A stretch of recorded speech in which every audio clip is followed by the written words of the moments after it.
কোনো সমস্যা হয়নি, তাহলে তো আপনি লাকি।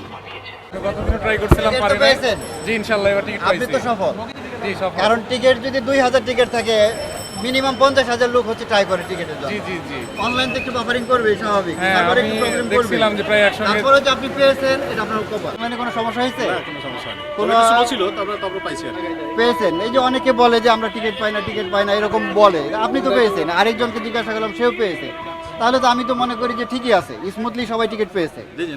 দর্শক এই মুহূর্তে দেখছেন যাত্রী সেবা নিশ্চিত করতে এই মুহূর্তে ঢাকা স্পেশাল মেট্রোপলিটন ম্যাজিস্ট্রেট কিন্তু এই মুহূর্তে ট্রেনের ভিতরে প্রবেশ করে গেছেন এবং সেখানে কিন্তু তিনি সরেজমিন দেখছেন যাত্রীরা ঠিকভাবে নির্বিঘ্নে তারা আসলে ঈদযাত্রা করছেন কিনা।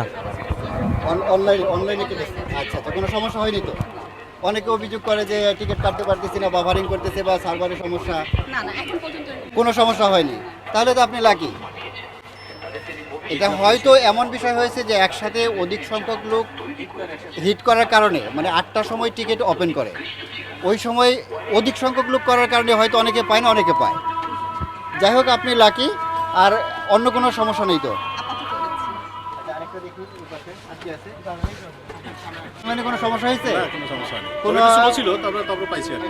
পেয়েছেন? এই যে অনেকে বলে যে আমরা টিকিট পাই না এরকম বলে, আপনি তো পেয়েছেন, আরেকজনকে জিজ্ঞাসা করলাম সেও পেয়েছে, তাহলে তো আমি তো মনে করি যে ঠিকই আছে, স্মুথলি সবাই টিকিট পেয়েছে। জি, জি।